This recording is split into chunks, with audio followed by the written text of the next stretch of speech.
Good evening, everybody. On behalf of us at Congregation Beth Elohim, I want to welcome you here to Brooklyn, New York, for the Park Slope Civic Council's Mayoral Forum. I'm Rabbi Andy Bachman, rabbi here at the synagogue. It's a beautiful spring night, and we are a community that cares deeply about a variety of issues across the city. And of course, as everyone knows, New York City affects the United States and even the world. So any mayor's race is a race that touches upon issues that are close to so many of us here in the community. We're very proud to be hosting this event for the Park Slope Civic Council and to have so many of you here tonight to meet the mayoral candidates. A brief word about this synagogue that I want to share with you. This year we're celebrating our 150th year. Served in Brooklyn, founded in 1862 when Abraham Lincoln was president, when African Americans were still enslaved, when women could not vote. So we like to say in this historic year that we represent an idea that is close to many of us, which is that humanity is always in a forward-moving sense of progress. And the changes that we've seen here in the congregation over the last 150 years are emblematic changes that have taken place in the city and in this country. One final brief word that I want to share with you, that one of the events that drew our city so close together in the last year was Hurricane Sandy. Last week, our congregation made its 65,000th meal. We've been feeding people regularly in the Rockaways, Coney Island, and Red Hook, 2,800 unique volunteers. And May 19th, we actually opened up a homeless shelter in partnership with Canva. And we're still looking for volunteers to come and cook and sleep starting May 19th through the end of June. You can find it on our website, and we hope that you'll sign up. The intrepid leader of our effort to feed these tens of thousands of people since early November has been under the leadership of Roseanne Gold, who's here tonight. She's a great community leader, and I want to thank Roseanne for her efforts. We hope that, as we do here at Congregation Beth Elohim, when we talk about and debate a variety of issues, that we'll be calm and civil and ask good questions and treat each other kindly. Issues of great concern to all of us burn deeply within us, but we have to remember that we are all one and we should speak to each other thusly. Let me hand the microphone over to my friend Bill.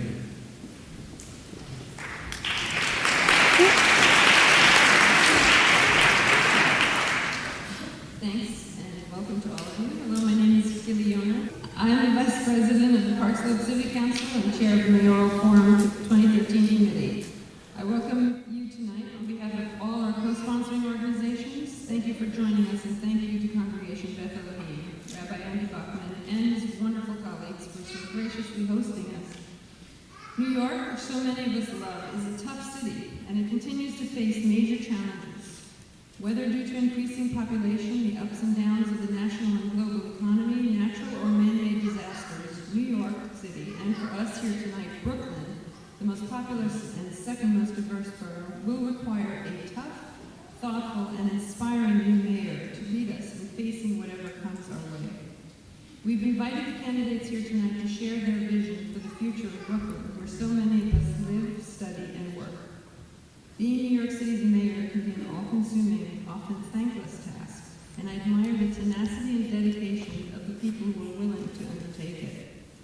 Please welcome now our also tenacious and dedicated moderator, Andrea Bernstein, Metro Editor for WNYC News, whose political reporting and coverage of elections is very familiar to those who've been following local and national politics for the last 2 decades. Thank you, Andrea, for helping us get to know where our candidates stand on various issues important to Brooklyn voters.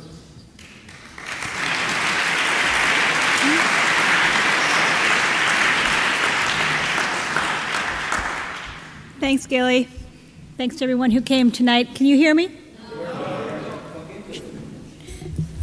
Should I move the mic closer? Is that better? Is that all right, sound people? TV people? Everything's good? Closer? Is that good? All right, so this is good. How about now? Good? Thumbs up? All right. So this is going to be a series of informal conversations with 7 of the candidates running for mayor. And each candidate's going to deliver a 1.5-minute opening statement and a 2-minute closing statement. And I'm going to ask a lot of questions in between. Many of you submitted questions via Google Moderator. Some of those questions I'm going to ask. Since I'm an editor, some of those questions I rewrote. And some of the questions are not going to be asked. I tried to pick the ones that were the most broadly focused for all of Brooklyn, rather than ones that focused on specific neighborhood issues. And obviously, with 7 candidates, we're not going to get to ask all of them every question. So I'm just going to try to keep this interesting, lively, and illuminating. And we're going to start right off with our first candidate, who is City Controller John Liu, who was also City Council person before that. Nice to see you. I have to do a mic check every time. Ooh, mine's on. So really the question that I think is burning on everybody's minds right now is, should PJ Carlesimo have been fired? I don't know about that, but I'm still a little upset that the Knicks let Jeremy Lin go to Houston. So. All right, no comment on PJ Carlesimo. Yeah. So I think actually really the question everybody wants to know, so I'll just ask it starting out before we talk about Brooklyn, is last week you had some very bad news regarding some of your former campaign treasurer and former fundraiser for your campaign. How are you going to be getting support for mayor from now on? How are you going to be reaching out to undecided voters and saying you should vote for me in light of these serious felony charges for an enterprise that you were in charge of? Well, thank you very much for the opportunity to speak with all of you. And thanks for that lead-off question. It's been burning a hole in my pocket, and I'm very happy to clear the air. First, let me I'll take less than a minute for my opening introduction. My name is John Liu. I have had the privilege of serving as New York City Comptroller for 3.5 years now, 8 years in the City Council before that. During the time I've been Comptroller, it's not been an easy time to be Chief Financial Officer of anything, let alone the City of New York. But I have always been excited to have the opportunity to serve and help lead our city in the right direction. And as the leader of an office of 750 professionals, I've been able to look very deeply through our auditing and contract review process into every aspect of city government, every city agency. And I think this allows me to hit the ground running if you let me have a chance to move across the street to City Hall to be mayor of this great city. Over the last year or so, I have been hit with the worst publicity anybody in elective office, or anybody for that matter, could ever hope for. I found out a little more than a year ago that there's been this heavy ongoing investigation, federal investigation into my campaign fundraising. It's actually been going on for almost 4 years now. They have dug up everything and anything that you can imagine. They have reviewed 1 million documents, interrogated thousands of my supporters, and wiretapped my phones for what I've been told is an unprecedented 18 months. And at this point, they've been able to get these charges and convictions of a couple of people that have been related to my campaign fundraising, including my former treasurer, who I will support to the end. I don't think she's done anything wrong. I think if any campaign has been put under the scrutiny that my campaign and my former treasurer has been put under, we would come up heads and shoulders above anybody else. I don't claim that my campaign has been perfect, but certainly the kinds of lapses are not crimes, more lapses of omission, and I will let my record stand for itself. You can take a look at my campaign finance filings, and at the end of the day, I'm here to ask for your support, talking about the issues, but also what I want to do for the people of New York City. All right, so let's talk about some of the issues. Let's talk about Barclays Center. Was Barclays Center a good thing for Brooklyn? I think it in itself is, I mean, it's a great facility that people, tens of thousands of people are flocking to now. But I think if you look at the costs have been untold numbers of people who have been essentially ousted from their homes. You have a tremendous amount of use of eminent domain, which is something that I have serious problems with. And a decade later, after all the promises of affordable housing and job creation, we have this stadium and a few popcorn vending jobs. So if you ask me, all in all, is the stadium good? Well, tens of thousands of people are going to it, and the Nets are doing much better. But on the other hand, what have we gotten in terms of the huge amount of public resources that have been put into this. And I think that the promise is nowhere near met in terms of what was supposed to be delivered for the people of Brooklyn and the people of New York City. If you were mayor, what would you have done differently? I have called for ending many of these subsidies, if not all the subsidies that are given to major corporations and private developers, supposedly in the name of job creation and affordable housing construction. And we have seen the great majority of these cases through my audits that I've conducted, that these jobs and promises almost never materialize. Years after these major entities get huge subsidies from us, whether it be outright capital grants or tax abatements or even rezonings, which unleash a tremendous amount of public value. The promises don't get made. I have called for an end to these kinds of subsidies. I've called for a complete end to them, because Mayor Bloomberg, when he ran for mayor, said, well, I don't believe in them either. And then when now he says it's not really a subsidy, we're just helping out with infrastructure, because how else do you spark big projects?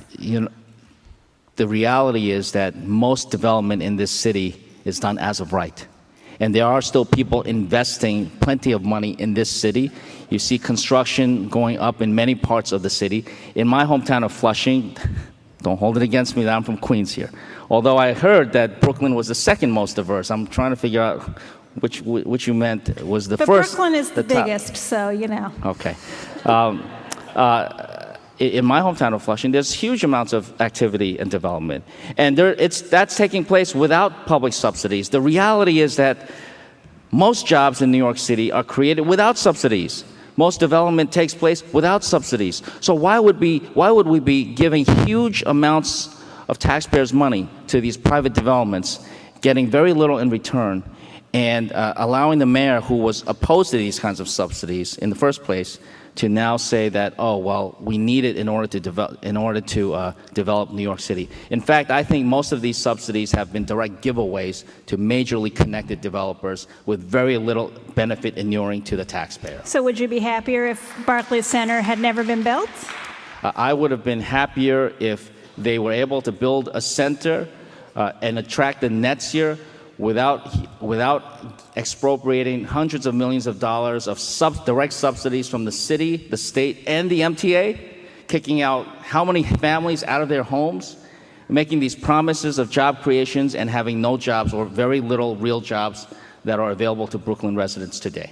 Do you think Brooklyn is a more desirable place to live now than it was in 2001? Yes, I do think that. That's not necessarily a function of any particular administration. The reality is that New York City as a whole has become much more of an attractive place to live. We had a population high in the 1940s and 50s. There was a period of decline through the 70s. And from the 1980s, it's been rebounding.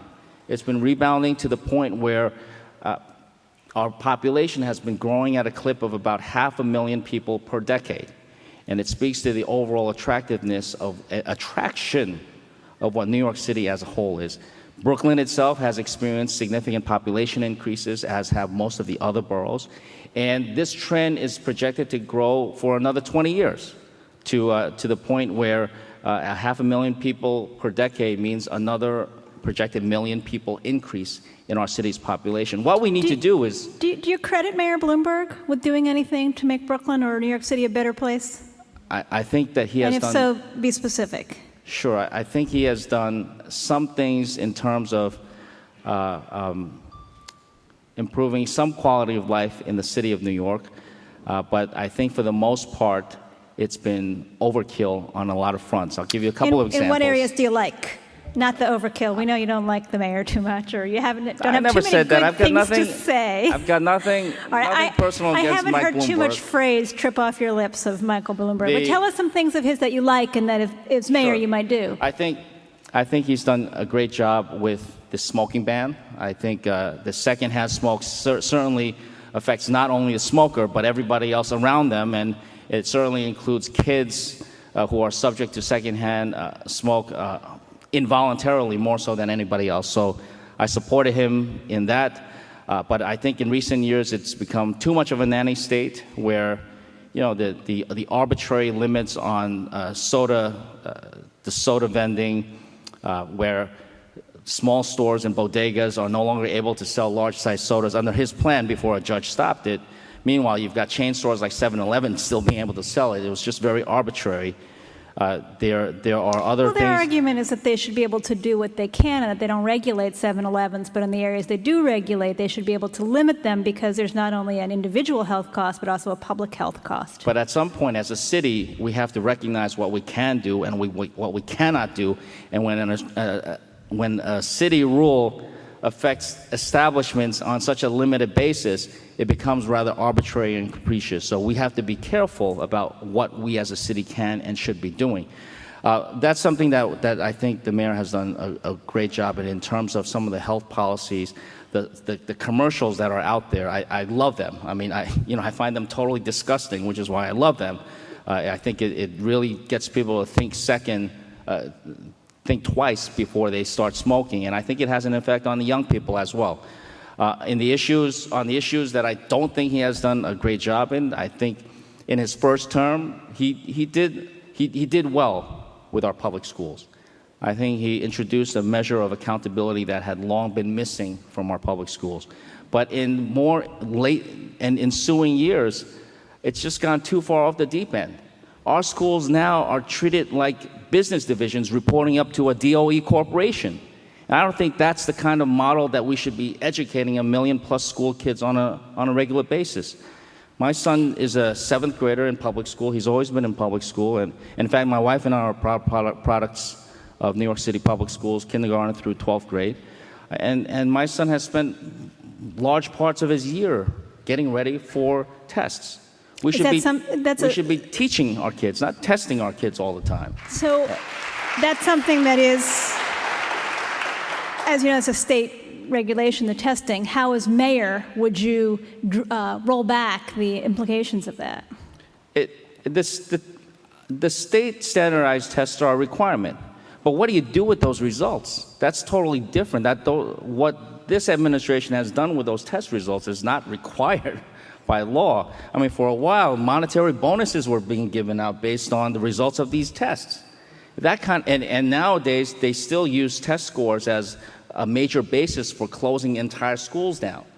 This kind of pressure, human nature is going to succumb to the pressure of just doing whatever you can to make sure that the kids do well on their tests. But that doesn't mean that the kids are actually learning better.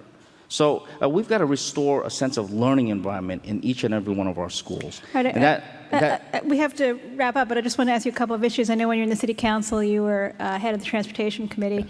If you'd been mayor, would you have installed the Prospect Park West bike lane? The answer is no. I would not have done so claiming that there was wide public support for it when in fact it was very questionable as to what kinds. There is public support for it. I mean, there have been polls that show that the public supports it. So what would you do, a poll or? I'm not talking about public polls, and I know where the public opinion polls are, and this will not be my only position that I take that is against the tide of public opinion polls. I'm talking about a process where the Department of Transportation claimed that they had held numerous community meetings and that everybody in the community wanted those bike lanes. It turned out... They did it through the community board process. If you were mayor, how would you do it? It's not entirely clear exactly how much of the community outreach was rendered, and it's not only the case for these particular bike lanes. In many other parts of the city, the Department of Transportation claimed that there would be full community review and input when in fact there was a paucity of that kind of outreach. And this administration has carried on many of these programs by first labeling them as pilot programs.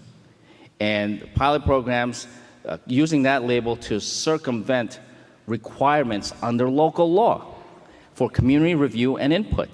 Well, in many of those cases, I think in almost all of those cases, those pilot programs became permanent law without the kind of requisite community review and input. So if you ask me, would I have done those lanes? Maybe. I would have after truly determining if that's something that the community wanted. But I don't think that's what the administration did in this and many other cases. Now, on the issue of bike lanes, I'd love to continue to talk about this and other issues, but we have to wrap it up now. If you had a few closing remarks, it was really quick. I agree. Well, is everybody else here? Because Controller if Thompson they're not here yet, I'm sorry, Bill. I didn't see you. Actually, maybe you want to come on up, where the three of us could talk. Anyway, if you wanted to make a few closing remarks, yes. Sure. I appreciate this opportunity to be in front of the Park Slope Civics crowd. This is obviously an area where people are very much in exercise of the democratic process, and I just want to say that for me it's incredible for me to be sitting before you talking about becoming mayor of New York City. As an immigrant, I never thought of or even dreamed that I could ever run for office. I have a major in mathematical physics, having nothing to do with government or politics. Most of my career has been as an actuary and management consultant, my last job being a manager at PricewaterhouseCoopers. And I decided that I wanted to give something back to this incredible city that gave me and my family tremendous opportunities to pursue and in many ways achieve the American dream. So I did my time in the city council. That's my cue. My time in the city council, almost 4 years now as city controller. It would be an incredible honor to serve as mayor of this great city. And no matter what curveballs they throw me, especially with regard to this investigation into my fundraising, which I have no qualms about. If they want to investigate, keep investigating. But at some point, after 4 years, enough is enough, because this is now becoming a witch hunt that nobody else is subjected to. I'm the only candidate that has very high restrictions on my own campaign fundraising. For example, I don't accept contributions from anybody doing business with the city.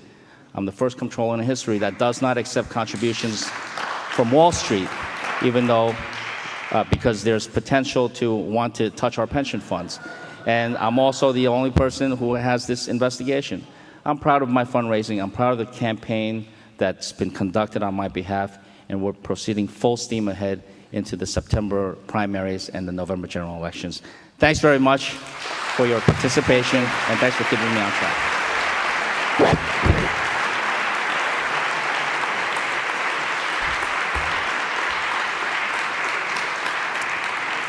I'm going to go right ahead and invite on up the former controller, Bill Thompson, who's candidate for mayor 4 years ago, and was also the president of the Board of Education. So maybe we'll talk a little bit about education issues. How are you? Welcome, Controller. It's a pleasure to be here. Thank you. So I'll ask you the same question I asked to start off. And I don't know, if you don't mind, maybe we'll forego the opening statement. You can save it for the closing statement, or you can put it into the answer to your question. You have more of a chance to discuss some issues. So what about the Nets? Should they have fired P.J. Carlesimo? I thought they were going to keep PJ, and the truth is, well, if they get Phil Jackson now, I'll be thrilled. But they should have kept PJ. You and everybody else. They should have kept PJ. All right. So we were talking about transportation with the current controllers. Maybe we'll continue on that. Mm-hmm. The Prospect Park West bike lane, the controller Lou said he would not have installed that bike lane if he were mayor. How about you? Well, my biggest problem with the way the Bloomberg administration proceeded with bike lanes, and I don't think that the Prospect Park West one was any different, is they put them in and then they talk to the community after the fact. That's not the way things should have gone.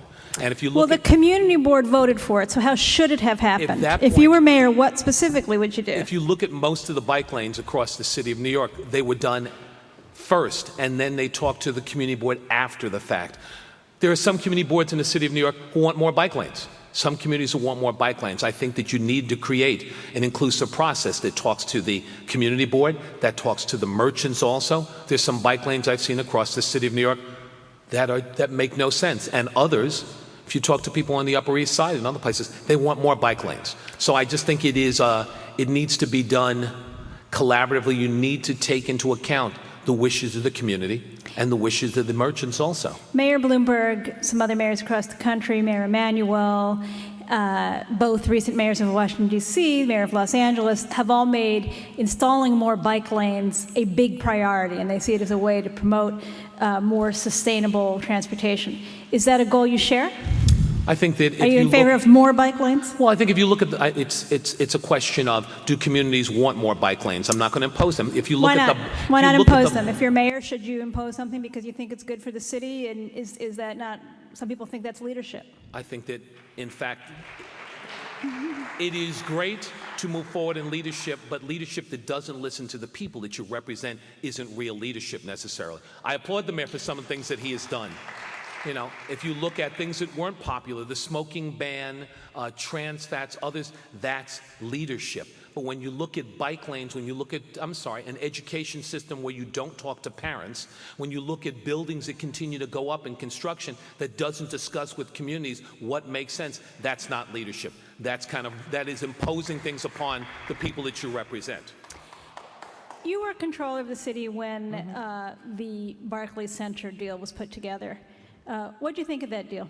I was supportive of the Barclays. It wasn't, I'd like to say the Barclays Center deal, but it was the Atlantic Yards development. So Yes, it never was development. supposed to be, just a stadium. There was supposed to be housing and affordable housing. There was supposed to be housing for seniors. There was supposed to be commercial space. I supported the proposal, but it was supposed to be something other than just Barclays Center. And look, I was sitting there rooting for the Nets these days, but it was supposed to be more than just a Barclays Center. There was supposed to be Are you happy the stadium is there?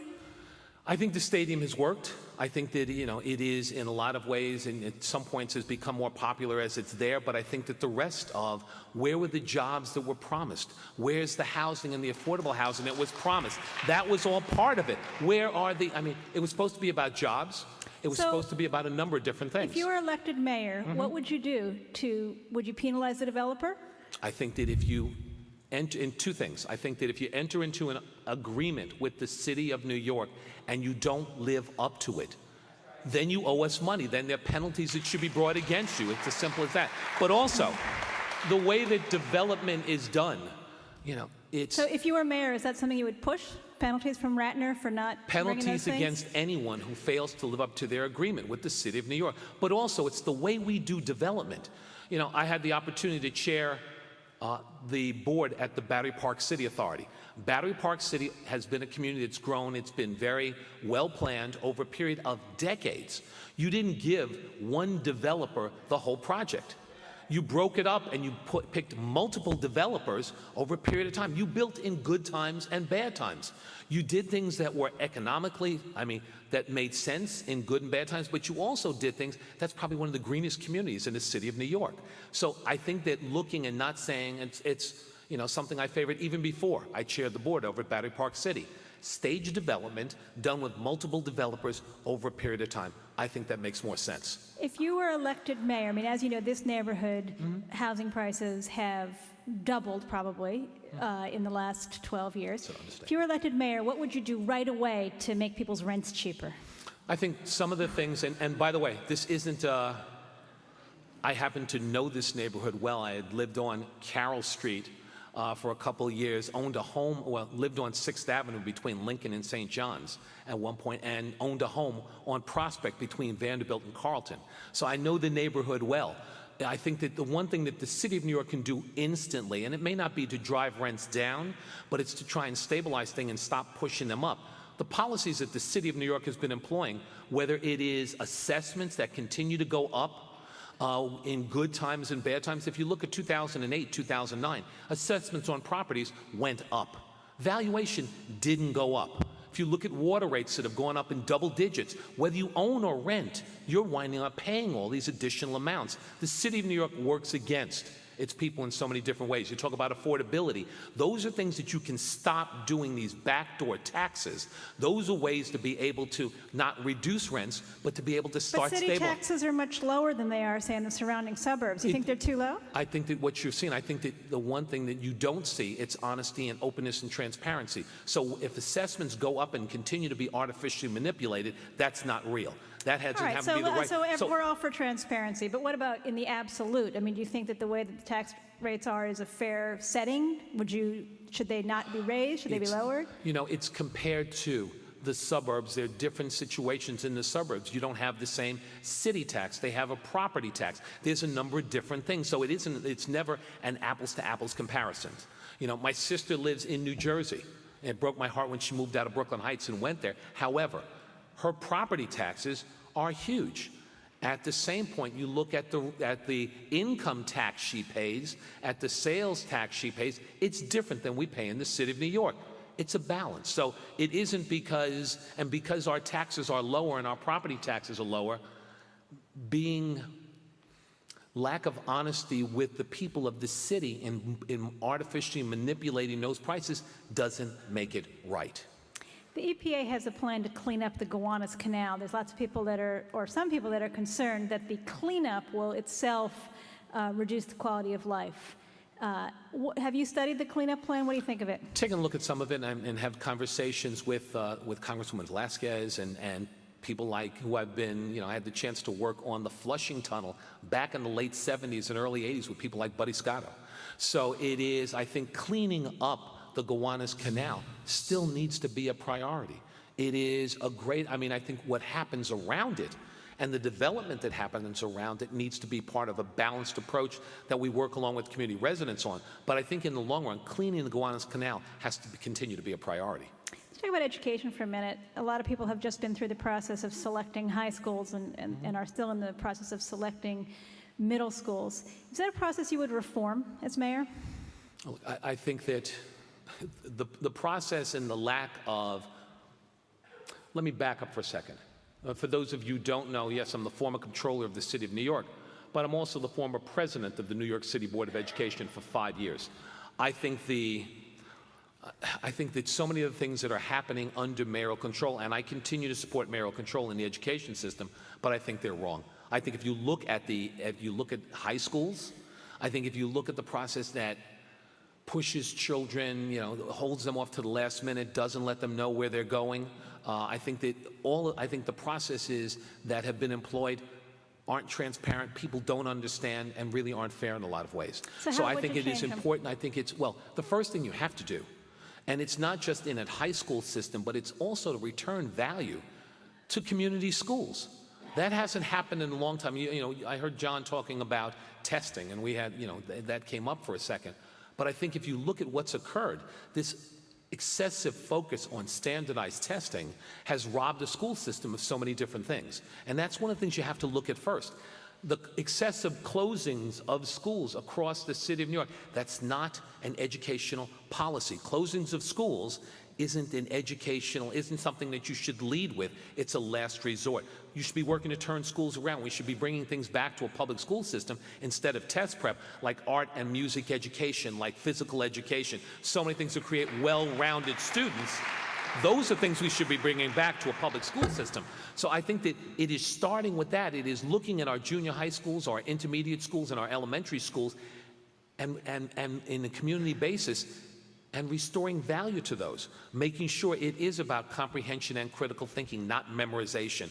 All those things are important to a public school system. That hasn't happened in years. You start to do that. Now you change your conversation. Your junior high schools, your intermediate schools, it's a different discussion about where to go to school, and the same thing with your high schools. It is bringing value back into your local high schools so that students don't necessarily always want to go to the other side of the city. They can go in their local neighborhoods. So one district that gets to value its high schools is District 2, which, as you know, gets to exclude people who are not in the district. Is that right? Would you change that as mayor? Well, I think that, look, District 2, the reason in District 2, you go back to when Tony Alvarado was a superintendent, it has always been a district that everybody wanted to get their students into. The problem is you haven't created, across the board, you haven't created quality schools in other neighborhoods all across the city of New York. The reason that people want to fight to get into, into a District 2 is because of the quality of schools. So if you were mayor, would you eliminate that preference? I think that the one thing you want to make sure that you create first preference for those who live in a neighborhood, but at the same point is creating more quality schools across the city of New York. So everybody's for quality. We're all for good schools. Well, given that, so you are elected mayor, you take office January 2014. You get to affect the next process, presumably. Do you think that that's a requirement? I assume that even if you could wave a magic wand, that not every school in every district would improve in your first few months in office. So, Nope. so what would you do? Would you keep that as it is, or would you reform it? I think that what you want to look at those who live in a neighborhood, you want to give them a first preference. I think that that's always been the basic premise. But only in District 2, right? No, I think that you have to do that across the city of New York. Every district should get to do Yes, I that. think that that's the way you want to look at it. And the thing is, So- what you do day one, the first thing I'd want to do, and I've said this in other places, is have an educator as the chancellor again. I think we haven't had an educator at the head of our public school system since Rudy Crew was the chancellor, and that goes back quite a ways. Let's talk about a couple of other issues that were raised in the Google questions. There's a couple of libraries in Brooklyn that developers want to buy and to build there and build libraries elsewhere. Should they be allowed to do that? No.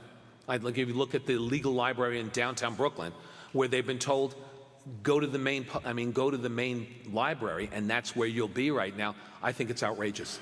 I mean, there are ways that you can work along with to be able to build new facilities and at the same point work with the community on real development, but to be able to say to the library, goodbye, and you're not going to be here, no, I would not do that.